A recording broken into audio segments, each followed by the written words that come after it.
This is my cat Meatball. She is a very chunky and fat cat, but she happens to also be very, very dumb. Exactly how dumb, you might ask? Well, let's just zoom in to see her brain and see how truly dumb she is. Now this is her brain. You might ask, well, why is it just a black screen? And that's because she really doesn't have a brain at all, and that's why she's so dumb. Now that you have seen how truly dumb she is, you may ask, well, why does all of this matter? And as you can see, Meatball has a lot of gray fur. You know what else is gray? Plutonium. And today I am going to talk about plutonium a lot, and somehow connect it back to my cat Meatball. Now, many of you are probably still wondering, well, what is plutonium and what does it do? So now I'm going to explain it to all of you who don't know what it is. And if you already do know what it is, feel free to skip over this next part. This is an image of plutonium. Now, when most people think of plutonium, they often think about plutonium-239, which has a half-life of about 24,110 years. It is man-made, and it's highly radioactive. And as you can see in this image, it's kind of a silverish, whitish gray color, just like my cat, but a little bit lighter. Its main modern use is in nuclear fission and nuclear reactors, and it was originally used in nuclear bombs, which obviously we don't really use those today. However, there's another isotope known as plutonium-238, which has a half-life of under 100 years, so it's really not useful, but hopefully this explanation was helpful to many of you.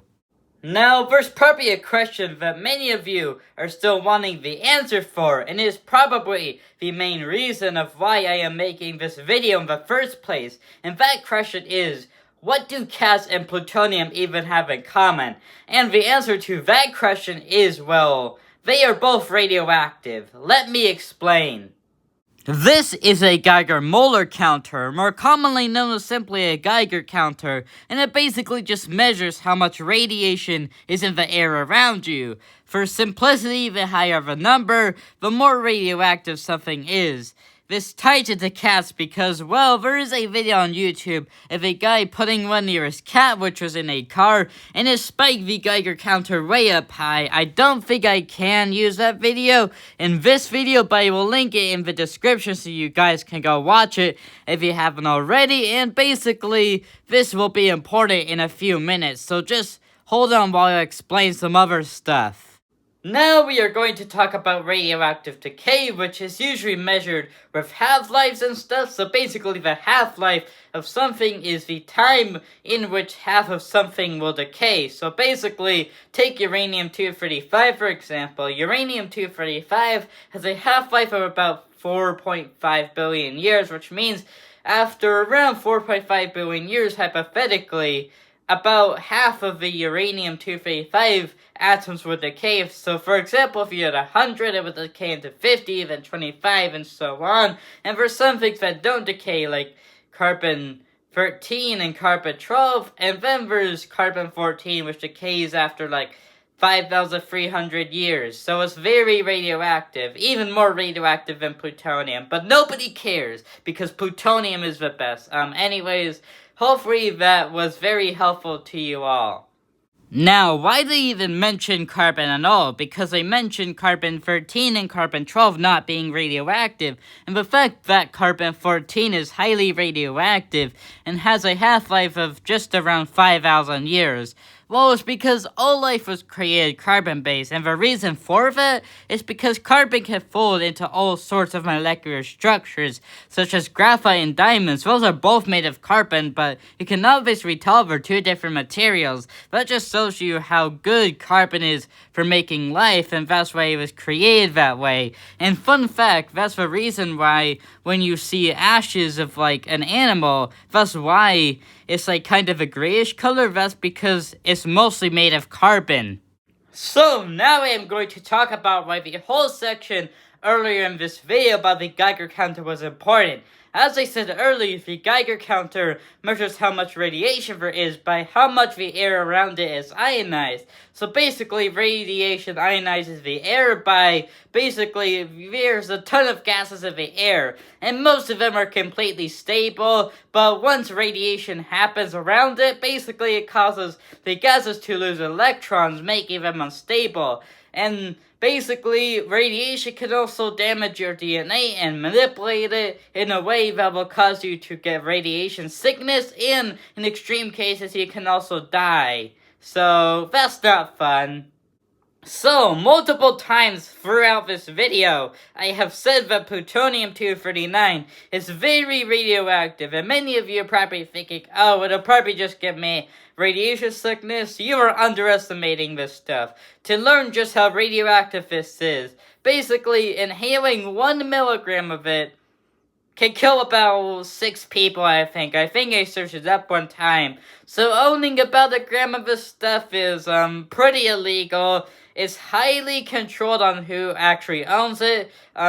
Basically, in nuclear reactors and stuff, they have to use a ton of protection against the radiation from uranium and plutonium and all sorts of other stuff, because obviously the stuff is very deadly. So, if you didn't know how radioactive it is, it will kill you. This is a nuclear fusion reactor. How nuclear fusion differs from nuclear fission is fission tears atoms apart to make energy. It's not the best way to make energy. It does cause some radioactive emissions. However, nuclear fusion creates energy by smashing atoms together at near light speed. And basically, it's a much cleaner source of energy, and it will create a lot more energy. We don't have the technology for it right now, but by the 2040s, it's expected to become commercial. So basically, just to tell you how powerful this is, nuclear fusion goes on inside the sun, and the reason I'm talking about this is stuff like plutonium will probably still be used in nuclear fusion, but instead of tearing plutonium apart or making plutonium by tearing atoms apart, you're gonna be smashing plutonium together, so that's cool, I guess. So, you're probably wondering, well, what does nuclear fusion have anything to do with my cat Meatball? And as you saw in that image, there is a lot of gray at that nuclear fusion reactor. And you know, those has a lot of gray? My cat Meatball. You heard that right, I connected plutonium back to my cat Meatball. We now once again meet the star of the show, Meatball, and she is still as fat as you can see as she was at the beginning of the video, and I can confirm that she probably lost a few brain cells in the process of this video being made. But you know what you know now, that Meatball and plutonium are easily connected, mainly through the radioactivity, which, yes, cats are radioactive. If you didn't learn that earlier in this video, then you need to rewatch this whole thing, because that's one of the main points of this video.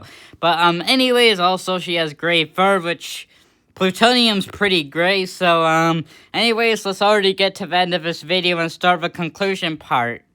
Did I just waste over 8 minutes of your life? Well, most definitely I did. Why else would you click on this video other than to waste time? But did you learn something from this video? Well, you probably did, and if you didn't learn anything from this video, you definitely did waste that 8 minutes of your life, because you could have watched something else to learn something new. But yet, you still click on this video, knowing that you knew every single thing I was about to say. But, anyways, I will hopefully have a new video coming out next Tuesday, probably of one of my cats, or maybe even both. I don't know exactly what it will be, but it may not be exactly similar to this video, so don't get your hopes up. But I will hopefully remake this video in like 6 months or a year or something, so we would like it if at least some of you subscribe to my channel. That helps support my channel a lot, and also go check out some of my other videos. I think you'll find some of it interesting. Just make sure you watch the videos over the last couple of months. Don't watch my older videos, please, those are more random. And would you like me to make this script longer so it fits a 15-minute video? Oh, wait, I wasn't supposed to read that part. Goodbye. Why are you still watching this video? Just click off already. Look, there's literally another video on the screen that you can tap right now. There's a playlist on the screen that you can watch right now. You're still watching this video. Just click off, please.